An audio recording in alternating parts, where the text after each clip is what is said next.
cause of disability in young adults when it comes to neurological disorders.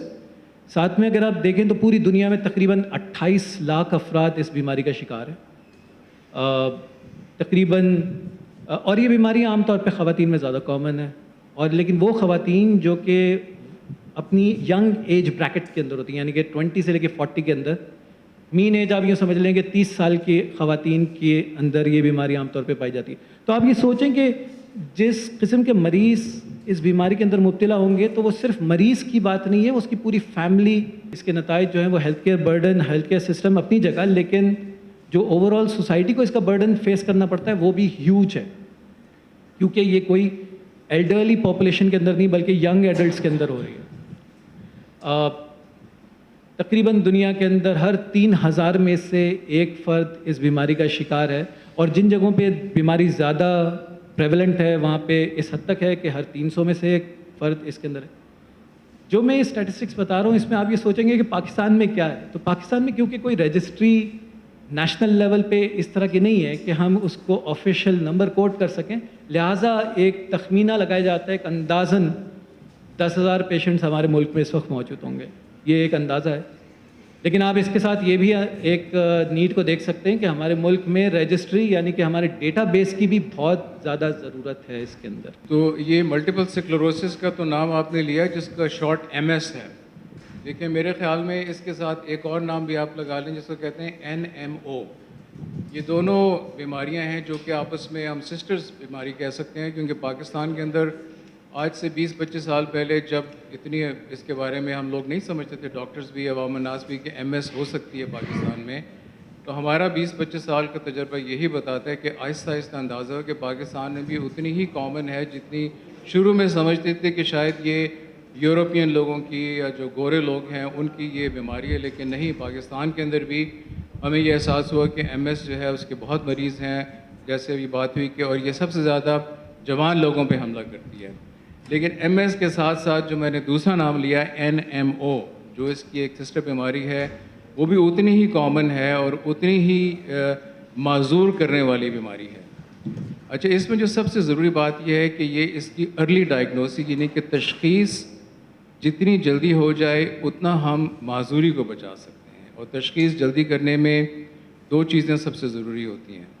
ایک تو یہ کہ لوگوں کو پتہ ہو کہ اس کی علامات کیا ہیں. جو سب سے امپورٹنٹ علامات ہوتی ہے کہ بینائی ختم ہو جانا، اور وہ بھی اکثر اوقات یہ ہوتا ہے کہ کسی کی بینائی ختم ہوئی اور کیونکہ کچھ عرصے بعد یہ تھوڑا بہت ہیل بھی کرتی ہے تو وہ ٹھیک بھی ہو جاتی ہے، لیکن کچھ نہ کچھ ڈیمیج چھوڑ جاتی ہے. یعنی کہ انسان کے دماغ پہ ہماری قوت مدافعت حملے کرتی ہے، دماغ پہ، حرام مغز پہ، اور کچھ نہ کچھ ڈیمیج چھوڑ جاتی ہے. بینائی کا ختم ہو جانا، چال میں لڑکھڑاہٹ آنا، زبان میں لڑکھڑاہٹ آنا، جسم کا ایک حصہ دھڑ کام نہ کرنا، دونوں ٹانگوں کا کام نہ کرنا، پیشاب پخانے کا کنٹرول متاثر ہونا، سنسناہٹ ہونا جسم کے مختلف حصوں میں، چکر آنا، تو یہ علامات ہیں. تو مریض کو، لوگوں کو پتہ ہو کہ اگر ایسی علامات ہوں تو ڈاکٹر سے رجوع کریں. دوسرا، ڈاکٹرز کے لیے سب سے بڑی بات یہ ہے کہ ڈاکٹرز کو بھی پتہ ہو. اکثر لوگ آنکھوں کے ڈاکٹر کے پاس جاتے ہیں کیونکہ آنکھوں میں سب سے پہلے یہ آنکھوں کی نس پہ حملہ کرتی ہے یہ، اور اکثر اوقات وہ ٹھیک بھی ہوتی ہے، ڈاکٹر نے دیکھا یا صحیح علاج نہیں کیا، اور بعد میں وہ اگر ٹھیک علاج نہ ہو، تشخیص فوراً نہ ہو تو پھر وہ بگڑ جاتی ہے. تو یہ اس کی علامات ہیں. اور سب سے امپورٹنٹ چیز جو اس میں وہ ڈائگنوسس میں ہے، وہ ایک ہی بات یاد رکھنی ضروری ہے کہ MRI اسکین، یعنی کہ دماغ کا یا حرام مغز کا MRI اسکین جو کہ اسپیشلائز اسکین ہے، وہ اس کی ڈائگنوسس میں سب سے امپورٹنٹ ہوتا ہے. اور وہ ظاہر ایک ایسا ٹیسٹ ہے جو کہ ذرا مہنگا بھی ہوتا ہے، تو اس میں ہم نے اکثر دیکھا ہے کہ کچھ لوگ افورڈ کر سکتے ہیں، کچھ نہیں کر سکتے ہیں، کچھ کو ہم، تو اس میں ہماری جو آپ لوگوں کے تھرو یہ ہے کہ گورنمنٹ کے جتنے ہاسپٹلز ہیں، جتنے سیکٹرز ہیں، اس میں MRI اسکین کی فیسلٹی کو جتنا مریضوں کے لیے کم سے کم بلکہ مفت بنایا جا سکتا ہے وہ ہونا چاہیے، کیونکہ وہ اس کی ڈائگنوسس میں سب سے امپورٹنٹ ہوتا ہے. تو اس لیے جو ہم نے آج کی بریفنگ کی اس میں ہمارا بنیادی طور پہ جو مطالبہ ہے وہ یہ ہے کہ ینگ لوگوں کی بیماری ہوتی ہے، یہ لوگ زیادہ تر اسٹوڈنٹس ہوتے ہیں یا اتنے ارن نہیں کر رہے ہوتے ہیں یا ان کی انشورنس نہیں ہوتی ہے. ابھی ان کو ساری دنیا میں علاج گورنمنٹ پرووائڈ کرتی ہے، پوری دنیا میں نا. اور ہمارے ایون پاکستان میں بھی میں آپ کو بتاؤں KP میں جتنے MS کے مریض ہیں ان کو صحت سہولت کارڈ کے ذریعے علاج مل رہا ہے. بلوچستان میں جتنے مریض ہیں ان کو صحت سہولت کارڈ کے ذریعے علاج مل رہا ہے. پنجاب کی گورنمنٹ ان کو فنڈنگ دے رہی ہے. لیکن سندھ میں اس وقت کوئی ایم ایس کے مریضوں کے لیے ہیلپ کا پروگرام نہیں ہے. ہم نے کئی دفعہ منسٹر سے بھی رابطہ کیا ہے, گورنمنٹ سے بھی, کہ بھائی سندھ میں آپ کم سے کم ہزاروں مریض ہیں, تقریباً ایسٹیمیٹ یہ ہے کہ ہر 1 لاکھ میں 10 لوگوں کو ایم ایس ہوتی ہے. تو اگر 1 لاکھ میں 10 لوگوں کو ہوتی ہے تو آپ سمجھیں پورے پاکستان کی 25 کروڑ کی آبادی ہے, تو اس میں سے 25,000 مریض ہوں گے کہ جن کو on and off M S کی سمٹمز ہوں گی نا. تو سندھ میں بھی کم از کم 7-8 ہزار مریض ہوں گے.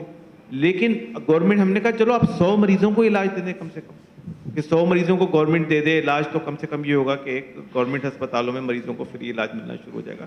اس بیماری کا جو عرصہ ہے وہ کئی سالوں پہ محیط ہوتا ہے. لیکن اگر گورنمنٹ ہمارے ساتھ ہاتھ ملا لے روش کے ساتھ, ڈاکٹرز کے ساتھ, تو ضرور ہم بہت سارے اور پیشنٹس کو ریچ کر سکیں گے. So thank you for your presence here, for the press, and I look forward کہ آپ لوگ اس کو پین پاکستان یہ نیوز کو یہ دس تھنگ کی اویئرنیس کو بڑھائیں گے. اور ایک جسٹ بفور ایک اور ایک پارٹ میں یہ کہوں گی کہ یہ جیسے ڈاکٹر صاحب نے مینشن کیا, ڈائگنوسز عورتوں میں زیادہ ہوتا ہے. 20s to 30s اگر عورتیں ہیں, ہم سب کو پتہ ہے کہ وہ ان کے سب سے زیادہ پروڈکٹیو ایئرس ہوتے ہیں. That's when they start their families, they get married. اور اگر کوئی عورت کو یہ ہو جائے تو آف کورس اس کا پورا امپیکٹ فیملی پہ آتا ہے. سو آئی تھنک جتنی ہم اویئرنیس اسپریڈ کریں گے وہ ہمیشہ کم ہی رہے گا اس ملک میں. So please I look forward کہ ہم یہ اسپریڈ کریں for men women with M S all over Pakistan, کہ ان کو ٹریٹمنٹ ملے. السلام علیکم, میں حفصہ شمسی ہوں, مینیجنگ ڈائریکٹر روش پاکستان کی. ملٹیپل اسکلیروسس تو ایسی بیماری ہے, نیورولوجیکل بیماری ہے جو کہ امپیکٹ کرتی ہے مین اینڈ ویمن کو. جنرلی ڈائگنوز ہوتا ہے بٹوین 20 اینڈ 40, یعنی کہ ینگ لائف میں. اور آپ کو پتہ ہے ینگ لائف میں اگر عورت کو امپیکٹ ہو جائے تو پھر دیٹس دا ٹائم جب اس کی شادی, بچے, پوری فیملی امپیکٹ ہو جاتی ہے. اور اگر مین کا ہو تو وہ ان کے پروڈکٹیو لائف, وہ جاب کرنے کی لائف آف کورس امپیکٹ ہو جاتی ہے. کیوں؟ بیکاز اوور ٹائم یہ اگر ڈائگنوز نہ ہو, ٹریٹ نہ ہو, تو پیشنٹ ویل چیئر باؤنڈ ہو جاتا ہے. لیکن اگر ٹریٹمنٹ ہو تو ہم اس کو ویل چیئر میں نہیں, اس کی پروڈکٹیو لائف کنٹینیو کر سکتے ہیں. روش اس ایریا میں ہیں فار دا لاسٹ 40 ایئرس. ہم پاکستان میں ہیں, انوویٹیو تھیراپیز لا رہے ہیں, and through a patient support program ہم نے تقریباً 50% ریلیف دے کر 25,000 پیشنٹس کو ہیلپ کیا ہے ان دا پاسٹ. بالکل, اور آپ کو پتہ ہے کہ ہمارا دار و مدار روش کا ہے ریسرچ اور انوویشن پہ. یہ دوائی بھی جو ہماری ہے اور جو ہم دوسرے تھیراپیوٹک ایریاز میں ہیں, سارے ہمارے مالیکیولز ہائیلی ریسرچڈ ہوتے ہیں, ہائیلی انوویٹیو ہوتے ہیں. ہم کبھی کوئی ایسا کلیم نہیں کرتے جو ہم ایکچولی پروو نہیں کر سکتے ہیں. دیکھیں, روش 40 سال سے اس کنٹری میں ہے, اور یقیناً رہنے کے لیے انوویشن ہم دیتے ہیں تھیراپیز تو وہ مہنگی ہوتی ہیں. ہم نے تو پیشنٹ سپورٹ پروگرام کے تھرو اس کا 50% کاسٹ ریڈیوس کر دی ہے. لیکن اس کے لیے اسینشیل ہے کہ وہ جو دوسرا 50% ہے وہ گورنمنٹ اپنے آپ پر لے, رائٹ. گورنمنٹ, NGOs, لیکن گورنمنٹ اویئرنیس اسپریڈ کرے, ڈائگنوسس میں ہیلپ کرے, ٹریٹمنٹ میں ہیلپ کرے, کیونکہ اکیلے ہمارے لیے ناٹ پاسبل ہے ٹو ڈو اٹ. تو گورنمنٹ کا رول بہت بڑا ہے, اور اس کے لیے گورنمنٹ کے ساتھ اب یہ اچھی بات ہے کہ صحت کارڈ آ چکا ہے KP سینٹر اور پنجاب میں. سندھ میں ابھی تک نہیں ہے, لیکن جب تک گورنمنٹ نہیں کرے گی صحت کارڈ کے تھرو, ہم اور صحت کارڈ مل کے کافی لوگوں کو ٹریٹ کر رہے ہیں بہت ساری بیماریوں کے لیے. تو یہ ایک بڑا اچھا انیشیٹو رہا ہے. تو آج یہ جو پریس بریفنگ تھی, یہ بیماری MS ہے, جس کے ساتھ ایک اور بیماری NMO, ان 2 بیماریوں کے بارے میں ہے. اس میں ہمارے جسم کی قوت مدافعت جو ہے وہ دماغ پر اور ہاڑ مغز پر حملہ کرتی ہے, اور سوزش کے حملے ہوتے ہیں, اور جس کی وجہ سے کبھی آنکھوں کی بینائی ختم ہوتی ہے, نچلا دھڑ کام کرنا چھوڑ دیتا ہے, ایک بازو ایک ٹانگ کام نہ کرے, زبان میں لڑکھڑاہٹ آ جائے, ہماری چال میں لڑکھڑاہٹ آ جائے, بیلنس خراب ہو جائے, اور پیشاب کا کنٹرول متاثر ہو جائے. تو یہ بڑی اس کی علامات ہیں. جوان لوگوں کو یہ متاثر کرتی ہے, اور اس میں جو سب سے اہم بات ہے وہ اس کی ارلی ڈائگنوسس, تشخیص جو ہے وہ فوراً ہونی چاہیے, تاکہ جب بھی بیماری کا حملہ ہو تو وہ کچھ نہ کچھ مکمل پرماننٹ ڈیمیج دماغ کو اور ہاڑ مغز کو نہ چھوڑ جائے. اور اس میں ایک سب سے امپورٹنٹ چیز ہے کہ MRI اسکین سب سے امپورٹنٹ ہوتا ہے. وہ کروانے کی اویئرنیس بھی ہونی چاہیے, اور اس کی فیسلٹیز بھی ہونی چاہیے کہ گورنمنٹ پرووائڈ کرے, کیونکہ اکثر لوگ نہیں بھی کروا سکتے. لیکن اس میں جو سب سے ضروری چیز ہے وہ لوگوں کے لیے ہے کہ لوگ ان علامات کو نظر انداز نہیں کریں. یہ نہ سمجھیں کہ یہ تو ہلکی سی ہماری نظر خراب ہوئی ہے، سنسناہٹ ہوئی ہے، بلکہ اگر علامات آئی ہیں تو فوراً ڈاکٹر کے پاس جائیں، چاہے آپ کے پاس وسائل ہیں یا نہیں ہیں، کسی ڈاکٹر کے پاس پہنچ جائیں۔ ہمارا تجربہ ہے 25 سال کا کہ غریب سے غریب مریض کا بھی ہم نے علاج کیا ہے، امیر سے امیر کا بھی علاج کیا ہے، اور اگر مریض پہنچ جاتا ہے تو کوئی نہ کوئی راہ نکل آتی ہے، اس کی تشخیص بھی ہو جاتی ہے اور اس کا علاج بھی ہو جاتا ہے۔